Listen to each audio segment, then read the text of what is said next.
So today I had the realization that I have all this knowledge. I read 330 books. I meditated for 3 to 4 hours for the last 4 years. I listened to thousands of hours of podcasts. I've done everything I possibly can to build all the knowledge in my head. And then I realized I already knew this. I had the knowledge that eventually you have to empty everything. Once you get all the information, it gives you different insights into the paths, the spiritual paths, how they work, and all that stuff. But eventually, when you want to actually reach high states, when you actually want to go beyond it, which eventually we have to go beyond the gurus, the teachers, the books, the meditation, all of it. We go to really reach that state.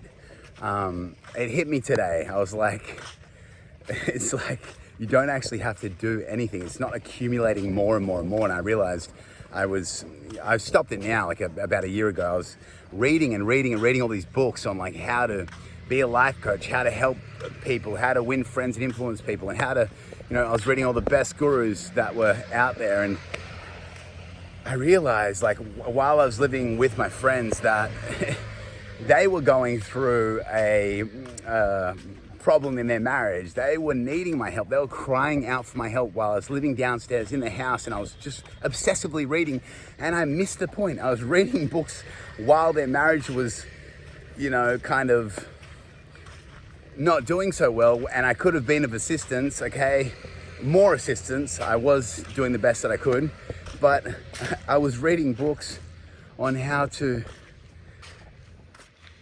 change people, help people, and I was not seeing my surroundings for what they were. I was missing the point. I was so busy trying to accumulate more and try and be more and try to fill some void within myself that I wasn't being present with my environment.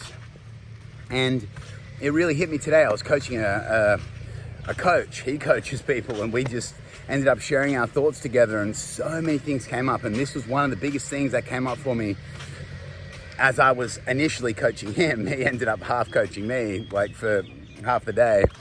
And that came up, and I was like, wow. And he was saying, I realized after I, spent so much time and effort and money to get really smart, that it's not a matter of accumulating more, it's a matter of letting go. And so that was a big realization for him and a big realization for me. But it's good to have knowledge, because the knowledge then helps you overcome fears. It helps you not have to be in ignorance and in the dark, because you read someone's autobiography, or someone's, maybe it's a guru or a saint or a teacher or someone who has a lot of knowledge in a certain area. So when you're experiencing some spiritual awakening or some breakthrough moment or some heart-opening feeling, and all this fear is kicking in through the books, it gives you an understanding of what's actually happening. If you're in an environment where you don't have the mentors, the teachers, or a guru to help you and show you what's happening. So books are good, but eventually even that has to go. That's the big one. Lots of love, subscribe.